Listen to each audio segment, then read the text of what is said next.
January 19th, 1884.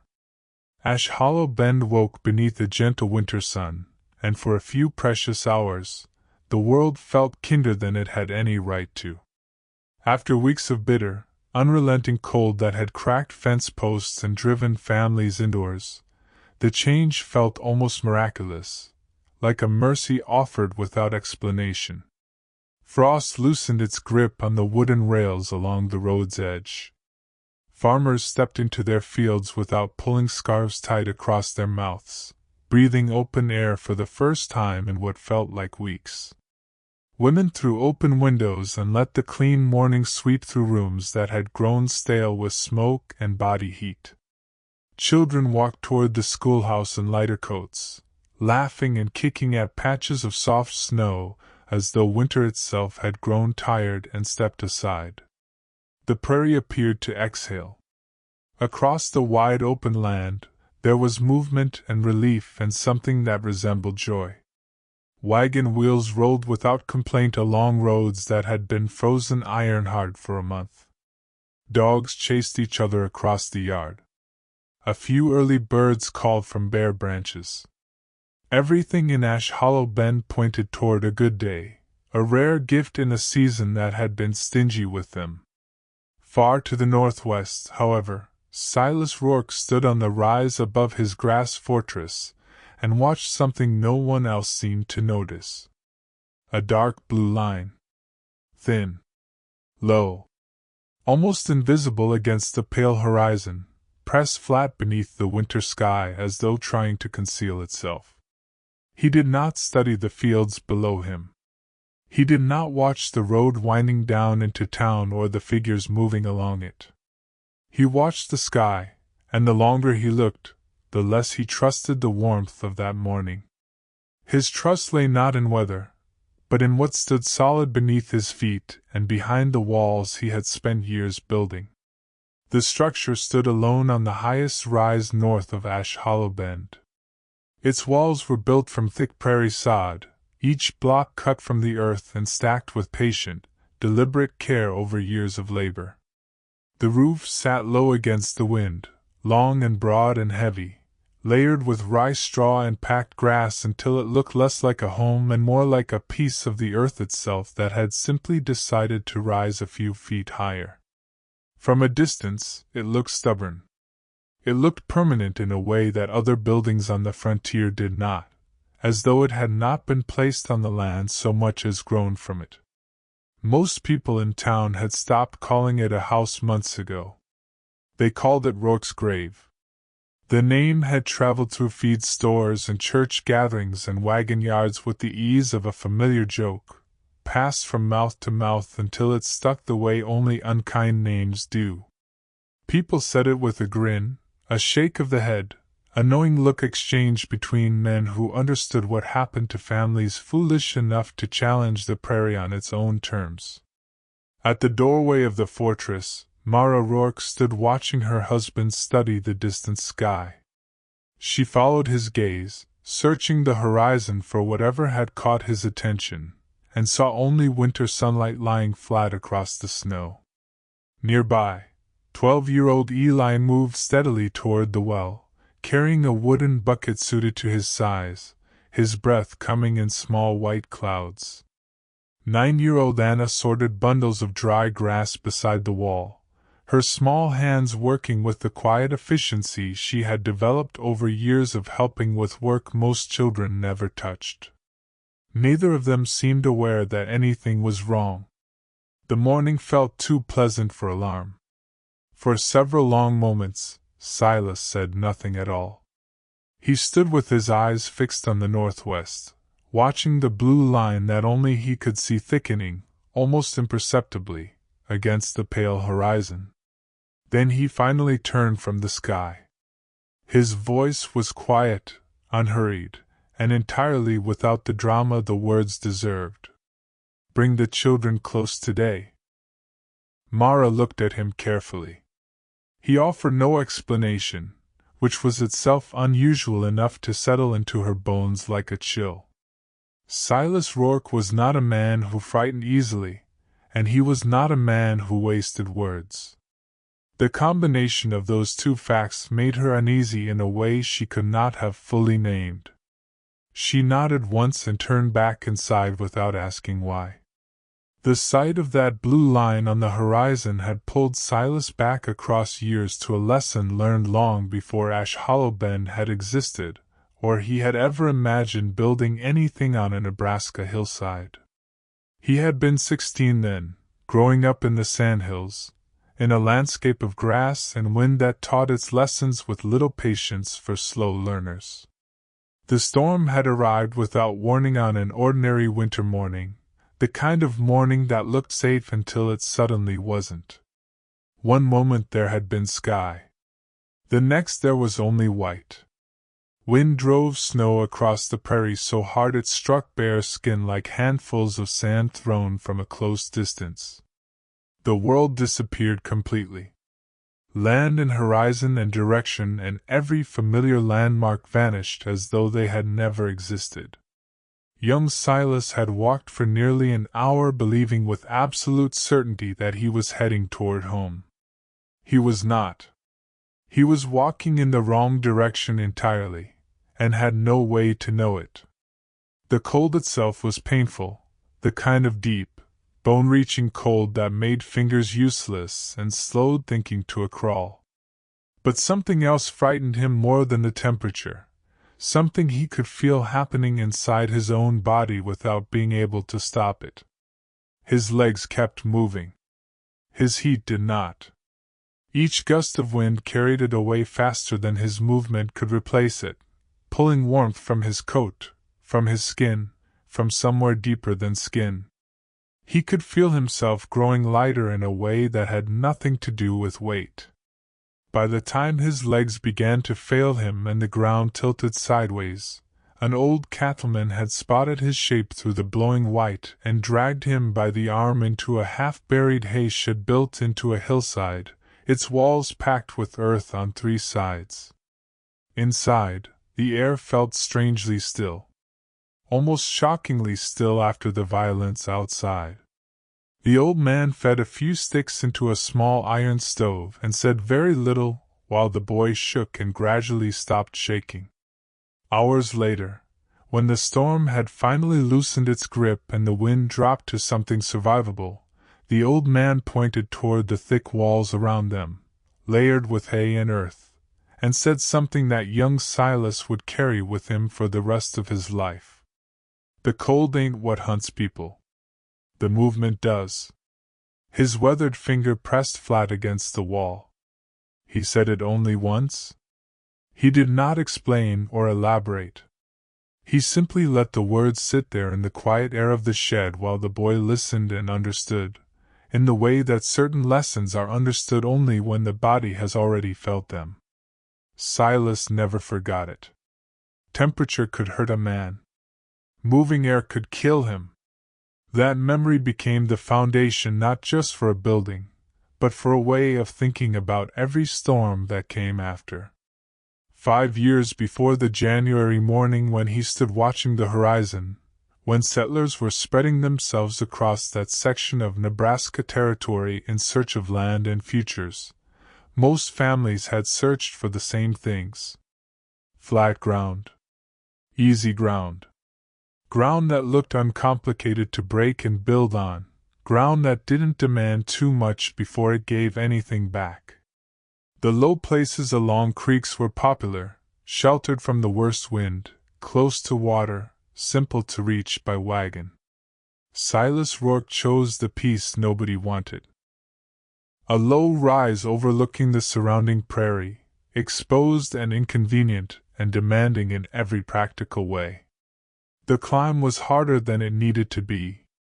Wagons worked twice as hard reaching it. Hauling water required more effort than it did for any neighbor. Even people who considered themselves his friends questioned the choice while he was still driving survey stakes into the frozen soil. He listened to them with the patience of a man who has already made his decision, then pointed toward a shallow drainage cut that wound across the grasslands below the rise. Spring floods followed that path, he explained. Winter drifts gathered there, too. Water knows where it wants to go. He turned toward the open prairie, where the prevailing winter winds crossed the land without anything to stop them. The wind knows where it wants to go, too. Most men who stood beside him that day saw empty, difficult ground. Silas saw patterns. He saw the water and the snow and the wind and understood that all three of them preferred the low places, the easy places, the places everyone else had chosen. So he built on the hill. The choice looked stubborn at the time. Years later, people would remember it differently. Construction began in the spring of 1879, and from a distance, the work looked like something between an obsession and a mistake. Silas was not raising a neat wooden homestead the way everyone else was. He was cutting the prairie itself into blocks and stacking the earth back on top of itself. Each sod block came out in long rectangles, dense with roots and packed with soil that had been compressed by centuries of grass growing and dying above it. Some blocks weighed nearly as much as a sack of grain. The work was heavy in a way that made an ordinary day feel like punishment. The foundation walls grew slowly. 42 inches thick at the base, 30 inches higher up. The dimensions sounded excessive to anyone who heard them, which was part of the problem.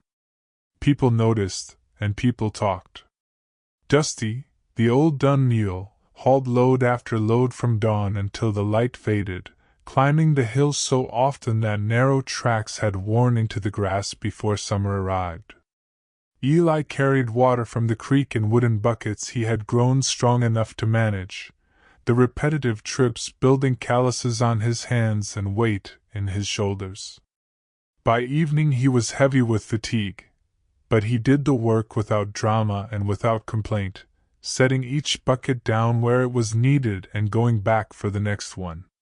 Anna followed behind her brother, gathering prairie grass and stacking it in neat bundles beside the work area with the focused, quiet energy of a child who has learned that her contribution matters even when no one says so aloud.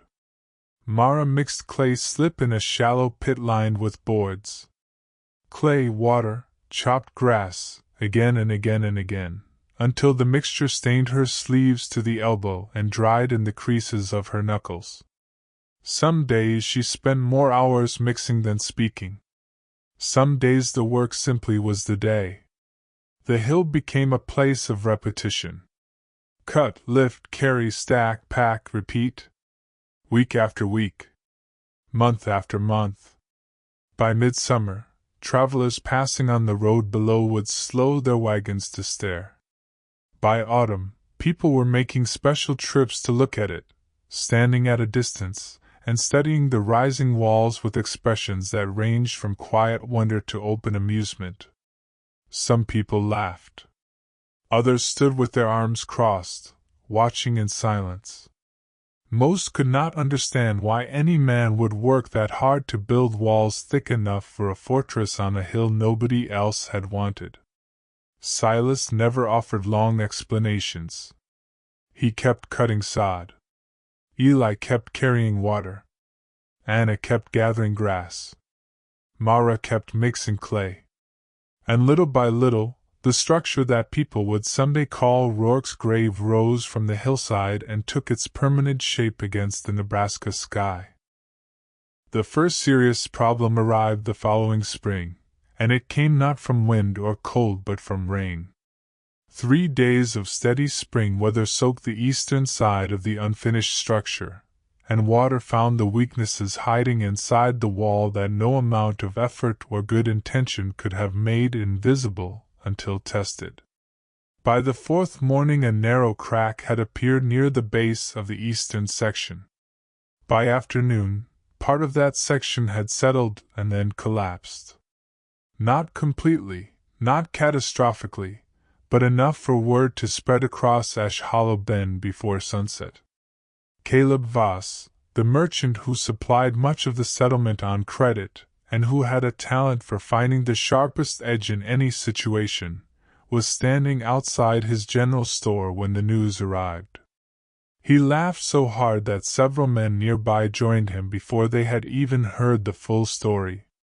"The grave's sinking before they bury him in it," he announced, and the joke traveled faster than any wagon on the road that day.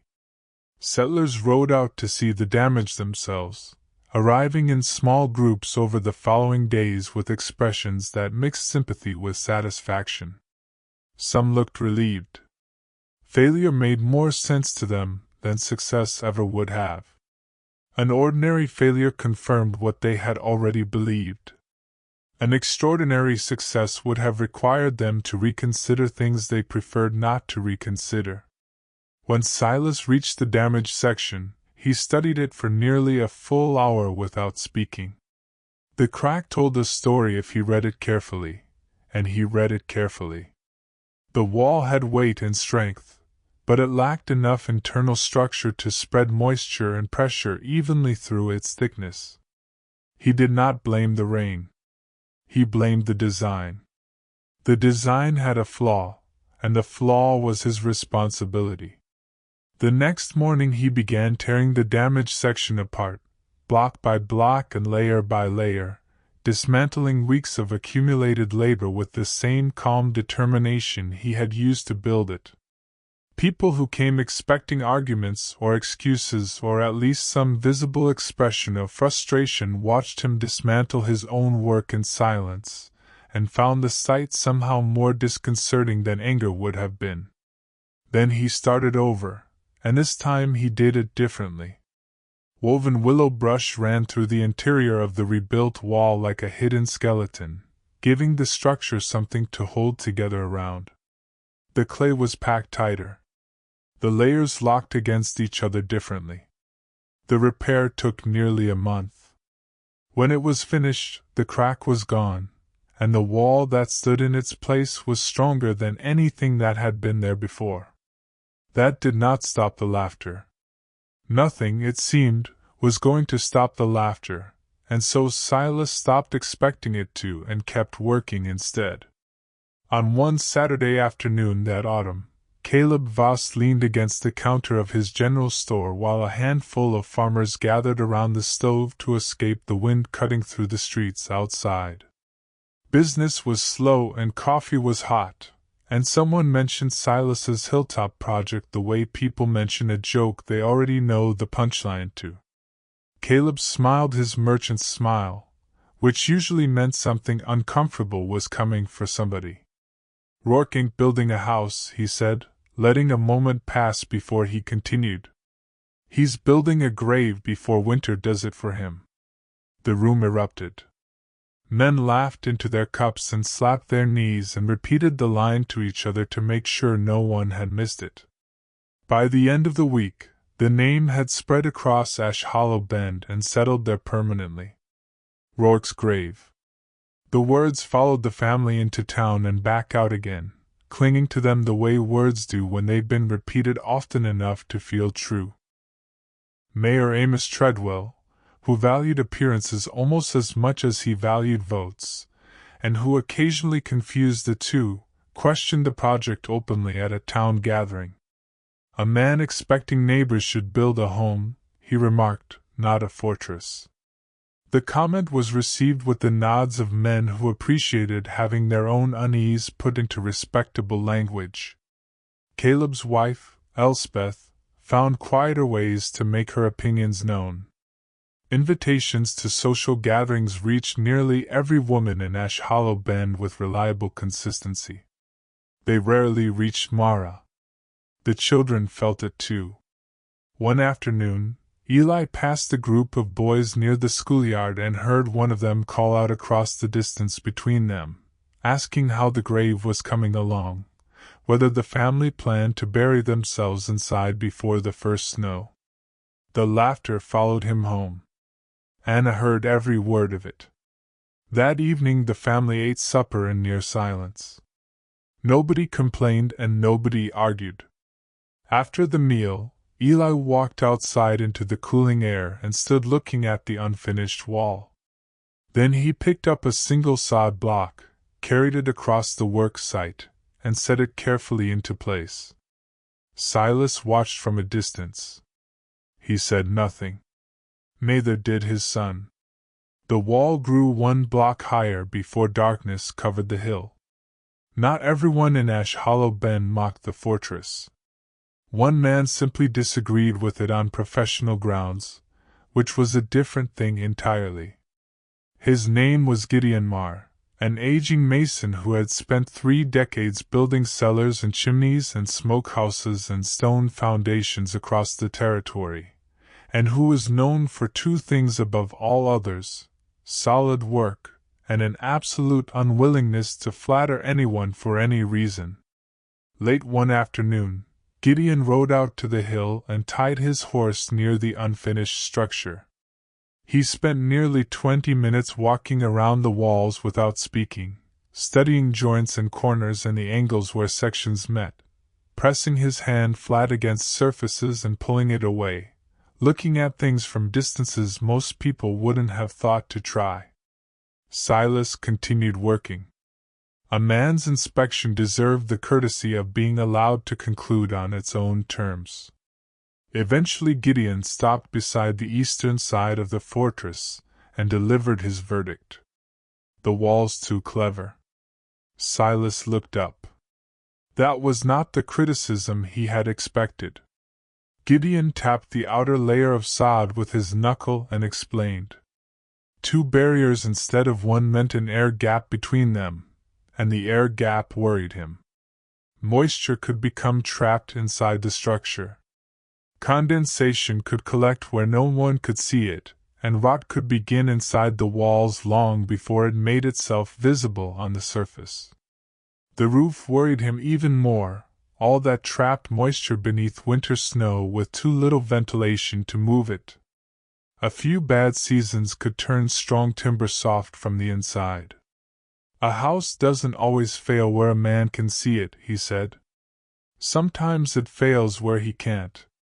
It was a fair argument, grounded in genuine experience rather than wounded pride, and Silas listened to it with full attention.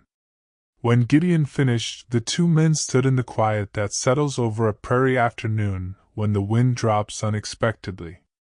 Then Silas pointed toward a narrow opening beneath the roof line, and toward another near the opposite end of the structure. Small ventilation channels, easy to miss if you weren't looking for them. Air moves through there, he said. Slow enough to keep the heat. Fast enough to carry the moisture out. Gideon studied the openings for a while without speaking. He pressed his lips together and said nothing. Neither man convinced the other that afternoon. They simply stood beside the unfinished fortress, 2 builders studying the same problem from different angles, one believing the design would prove itself and the other believing the prairie would eventually expose its weakness. Only time could decide which man was right, and neither of them would be able to hurry it along. Night settled quietly over the hill. The wind had eased. The work site stood dark except for a single oil lamp glowing through the unfinished structure. Inside, Mara sat at a rough table with a small notebook open beside her hand. Most settlers kept ledgers for seed and livestock and debts, the ordinary arithmetic of frontier survival. Mara kept hers for weather. Temperature, wind direction, fuel consumed. The entries were short, practical, easy to overlook, the kind of record that would seem unremarkable until suddenly it was the most important document anyone on the prairie possessed.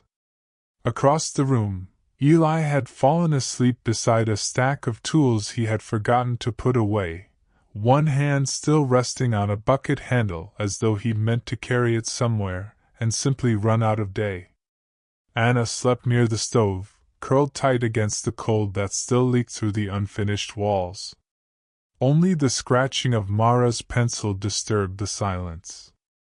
Then she looked up from the page. "If you're wrong," she asked quietly, "what do we lose?" The question settled between them without apology. She was not asking because she doubted him. She was asking because she understood exactly what was being risked. Years of labor. Years of savings that could not be recovered. Years of carrying water and cutting sod and hauling timber, and mixing clay and building something no one else in the entire territory believed in. If the fortress failed, everything that had gone into it was gone. There would be nothing left to show that any of it had ever happened. Silas did not answer immediately. His eyes moved toward Eli and Anna. The lamp threw long shadows across the room, and the thick walls absorbed them. Finally he spoke. Everything. No explanation followed. No attempt to soften the truth or dress it in more comfortable language. Mara lowered her eyes to the notebook. Silas rose from the table, added a piece of timber to the pile waiting beside the wall, and returned to work beneath the lamp. The fortress was not finished. Neither, it seemed, was the risk. By the autumn of 1882, the work was finally done, and what stood on the hill no longer resembled anything in progress. It looked permanent, the way only things built slowly and deliberately ever do. The outer walls rose from thick prairie sod cut and stacked over years of patient labor. Inside them stood a second barrier, and between the two ran a narrow buffer passage designed to slow the movement of winter air before it could reach the living quarters, stealing its energy in the dark space between the walls and arriving inside stripped of half its violence. Beneath the structure, an 8-foot root cellar disappeared into the earth, lined with shelves holding potatoes, turnips, dried beans, barrels of preserved food, everything a family might need when roads vanished beneath snow and the town below became as unreachable as another country. Along the southern side sat a low livestock shelter attached directly to the main structure. Animals produced heat. Heat was valuable. Silas saw no reason to waste it by putting it somewhere separate. A few days after completion, Silas arranged a small test, not for the town and not for anyone who had laughed at the name they'd given his home. For himself. As dusk settled across the prairie, he placed several oil lamps near different corners of the structure and invited Gideon Marr to come and watch. The old mason arrived shortly before sunset and said very little. He simply watched. Silas lit the first lamp and waited. Thin streams of smoke rose from the flame. Inside most frontier houses, moving air would have pushed those trails sideways, bending them toward cracks or poorly fitted windows or gaps between boards that the cold had widened. Here, the smoke barely drifted. It climbed upward and hung almost motionless in the still, calm air of the room. Lamp after lamp, the result remained the same. No wandering trails searching for escape. The warmth stayed where it belonged. For the first time since questioning the design, Gideon Marr said nothing at all. He moved slowly through the room, studying the walls and the vents and the roof line and the quiet, motionless smoke. Outside, the prairie wind continued its endless search for a way inside. Inside, the air barely stirred. And that small difference meant everything. Winter arrived early that year, and each morning Mara added another line to her notebook. Outside temperature. Inside temperature. Would burn during the previous 24 hours. Nothing more, nothing less. The entries accumulated quietly while snow drifted against fences and frost climbed across window glass throughout Ash Hollow Bend. Then a pattern emerged from the numbers, and the pattern refused to behave the way anyone expected. While neighboring families hauled wagon loads of fuel through the worst weeks, the Roarks consumed far less. Week after week their woodpile shrank at nearly half the rate of many homes in town. Mara checked the figures twice, then 3 times. The result never changed. When Gideon Marr visited during a cold spell in January, and she handed him the notebook, he studied every page carefully, comparing temperatures and checking dates and examining fuel records with the thoroughness of a man who does not like to be surprised. Several minutes passed. Finally he closed the ledger and looked toward the fortress walls, and for once offered no criticism. The numbers had done something that arguments never could. They had begun to speak for themselves. The winter of 1882 to 1883 arrived without grace and stayed longer than any family on the prairie could have planned for. The first storms came early. The cold settled in and refused to leave. Week after week the prairie disappeared beneath hard snow and bitter wind. Roads became suggestions buried under white. Water troughs froze solid overnight.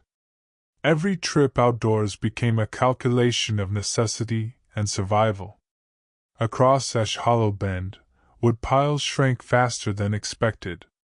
Families burned whatever they could spare, and then burned things they hadn't intended to spare. Extra chairs vanished into stoves. Broken wagon boards became fuel. Fence rails that had taken years to place vanished one section at a time, the cold turning useful, built things into raw heat simply because there was nothing else. Every morning revealed another gap in another fence line, another family wondering in private whether their supply would survive until spring. On the hill, conditions looked strangely different. The fires inside the grass fortress never roared. They didn't need to. Small, steady burns carried the family through the worst days. The thick sod walls absorbed warmth and released it slowly, the way the earth itself holds the memory of summer long past the point when summer has gone. The buffer passage trapped drafts before they could reach the living quarters. The root cellar remained above freezing despite the frozen ground outside. Life was not comfortable. Frontier winters never were and never pretended to be. But it was manageable. And manageable, in a season like that one, was everything. The difference became difficult to ignore. Visitors noticed it. Then Gideon noticed it. Then the town noticed it. And yet few people changed their minds. Most settlers found explanations that felt easier than the truth. Perhaps the winter was less severe on the hill. Perhaps the fortress benefited from unusual luck. Perhaps the next winter would expose its weakness at last. Those explanations sat more comfortably than the possibility that Silas Roark had seen something they had missed and built something they had laughed at. Spring arrived the way it always did on the frontier. Slowly at first, then all at once, rushing in before anyone was ready for it. Snow retreated into low places. Mud replaced ice. Wagon wheels began turning again. The prairies softened under warmer light. And people started forgetting. The winter that had emptied wood piles and consumed fence rails and driven families to burn their furniture became a story instead of a warning. Caleb Voss seemed especially encouraged by the robins. The grave survived one winter, he joked outside his store. Maybe next year it'll learn how to grow crops. The laughter returned almost as quickly as the warmth. While the town celebrated surviving another season, Silas expanded the root cellar, and reinforced the entrance, and added more shelves to the walls. He was not celebrating. He was preparing for the next one. By late morning on January 19th, the blue line had grown, and there was no longer any question about what it was. Silas stood on the rise and watched it spread across the northwest with the steady, unhurried advance of something that had all day and no interest in being stopped. The color deepened with every passing minute, not a cloud, not fog, not ordinary weather, but a moving wall of Arctic air of the kind that could turn a pleasant winter morning into a catastrophe before supper. Below the hill, Ash Hollow Bend continued with its ordinary routine. Wagons moved along muddy roads. Farmers checked on livestock. Children played outside the schoolhouse in coats left unbuttoned because the morning still felt generous. Nobody seemed alarmed. Nobody was watching the northwest. Nobody except Silas. He turned away from the horizon and walked to the fortress. Mara met him near the entrance, and one look at his face was enough. She did not ask unnecessary questions. "Both stoves," he said.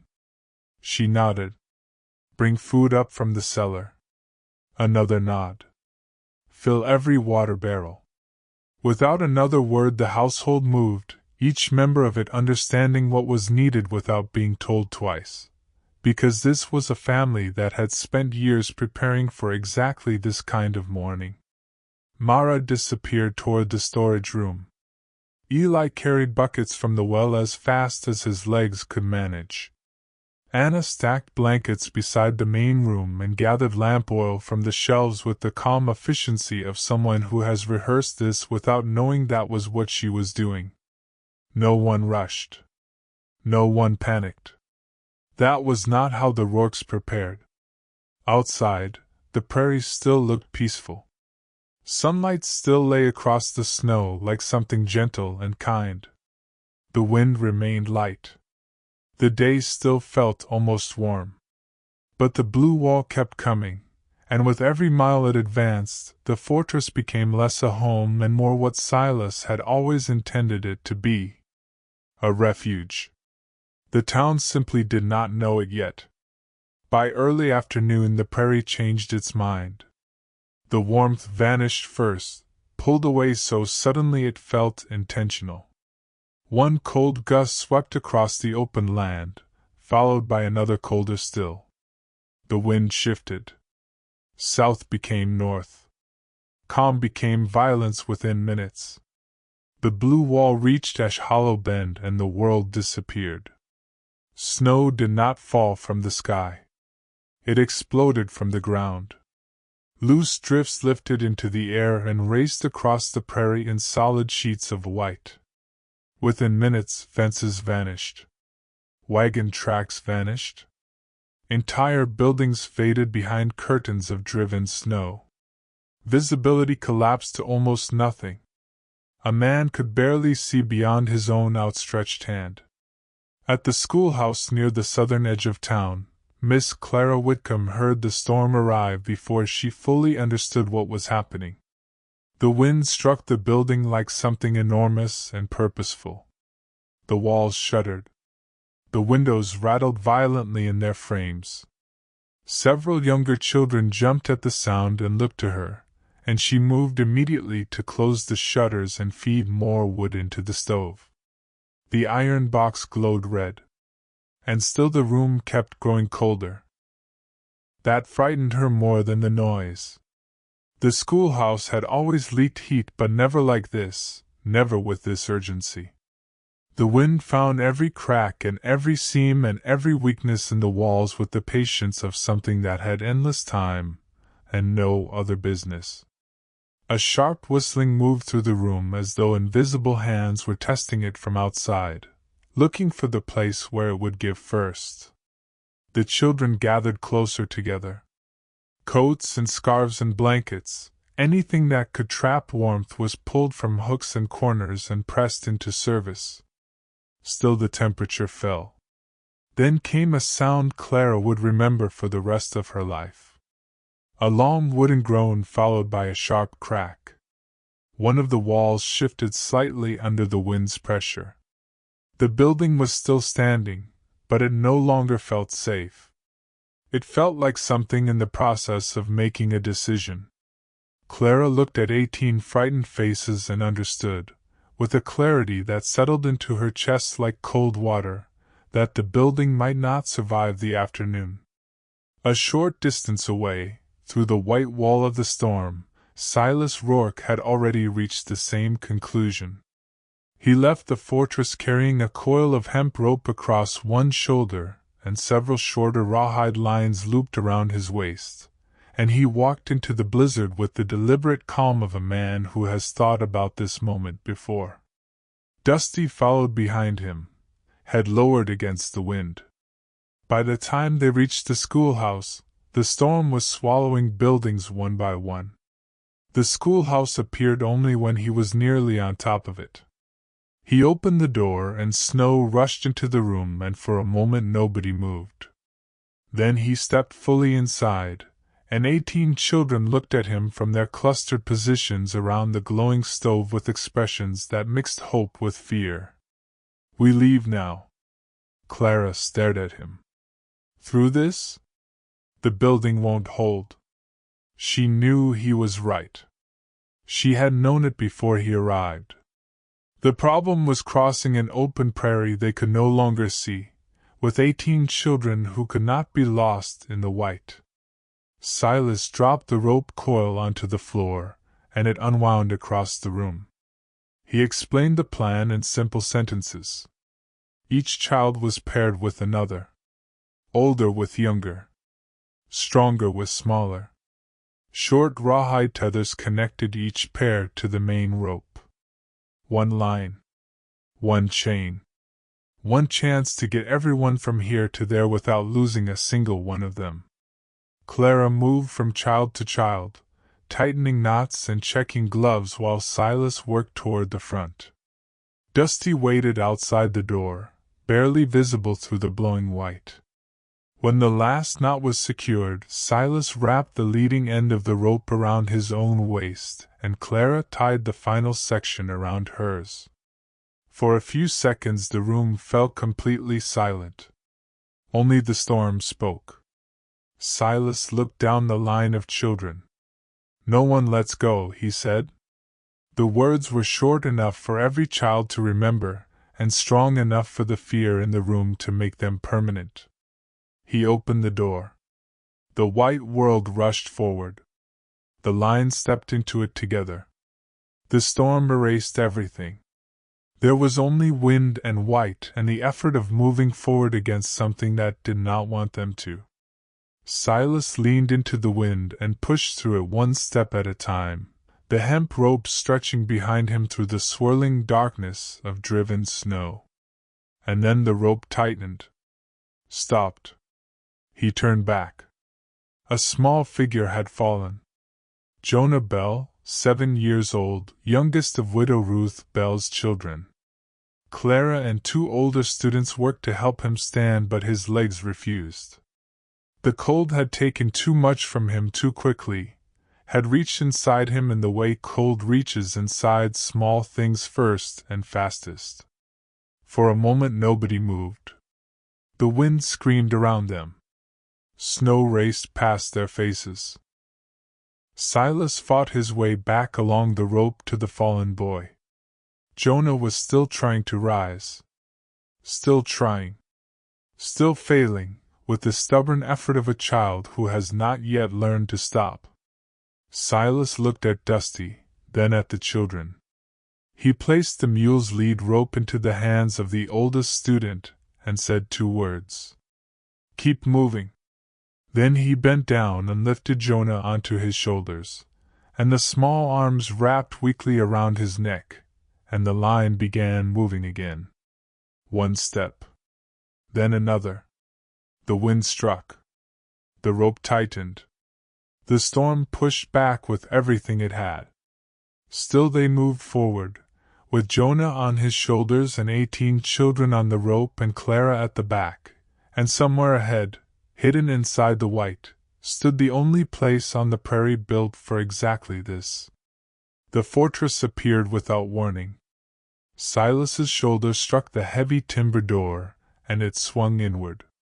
Warm air spilled into the blizzard, not hot, just warm enough to feel miraculous after the last hour outside. Inside, lantern light moved softly against thick sod walls. Mara was waiting. Eli and Anna were waiting. The children entered one by one. Some stumbled. Some cried. Most were too cold to speak. Mara moved immediately, with the efficiency of someone who has been preparing for this arrival since the moment the storm announced itself. Frozen coats came off first. Blankets came from everywhere. Buckets of warm water waited beside the stoves. Anna carried cups between children with both hands. Eli fed wood into the fireboxes with steady attention. The fortress absorbed the chaos of 18 rescued children the way it had always been designed to absorb what the prairie threw at it. Outside, the blizzard screamed across the open land. Inside, the air barely stirred. The thick walls did exactly what they had been built to do. Jonah Bell was lowered gently onto a blanket near the stove, and color returned slowly to his cheeks. Across the room, children who had expected to die inside a collapsing schoolhouse sat wrapped in warmth, holding cups in trembling hands, beginning to understand that they were alive. Silas stayed less than 10 minutes. Then he reached for the rope again. Trip after trip into the white darkness. Ruth Bell and her daughters from a small frame house where snow was pushing through cracks around the door. Old Asa Pike from the blacksmith shop, where part of the roof had already gone and the wind blew directly through. Family after family, anyone willing to trust the rope and the man holding the other end of it. By the 5th trip he reached Caleb Voss, whose confidence had vanished along with one of his windows and a section of wall that had begun pulling itself apart under the storm's pressure. No one mentioned old arguments. The storm had made them irrelevant in the way that only genuine emergencies can. By midnight the grass fortress held 50 people. The main room was crowded shoulder to shoulder. Both stoves burned with quiet, controlled steadiness, not wasting fuel, not roaring uselessly, just producing exactly the heat the structure had been designed to hold and keep. The root cellar stood open, potatoes and beans and preserved food feeding a community from stores built up over years of preparation. 50 lives continued through the night inside walls that had been called a grave. Morning arrived because the storm had finished rather than because it had shown mercy. The wind that had screamed across the prairie through the long hours of darkness faded into silence. Snow still drifted in the air, but the violence was done. One by one the people of Ash Hollow Bend stepped onto the hill and stopped. The schoolhouse was gone. Part of one wall still stood above the drifts, but the roof had collapsed inward and broken boards lay scattered across the snow in every direction. The building that had held 18 children the day before had lost its battle during the night. Several homes farther down showed the same wounds.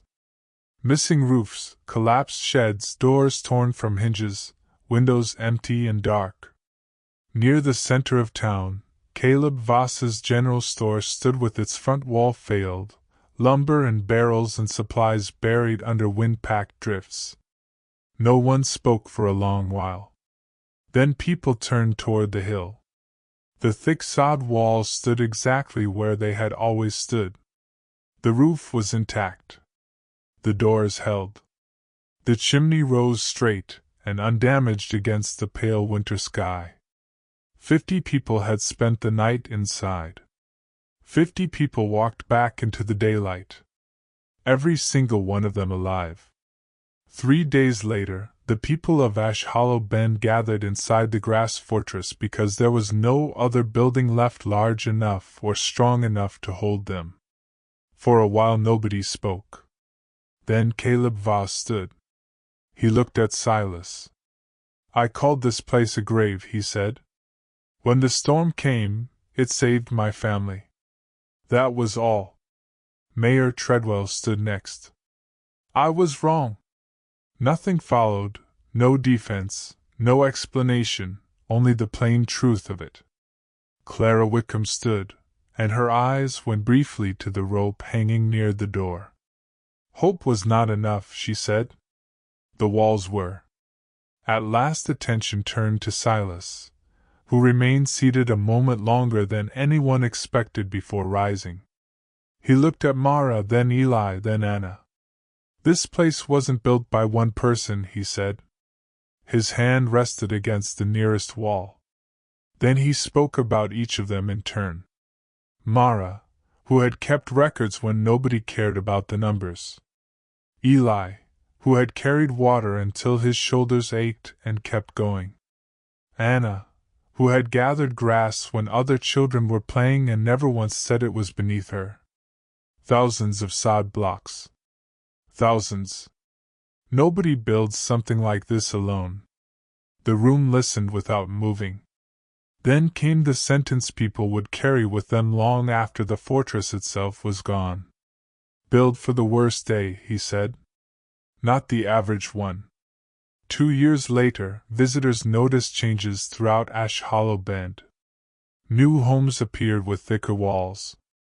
Root cellars reached deeper into the ground. Guide ropes connected houses to sheds.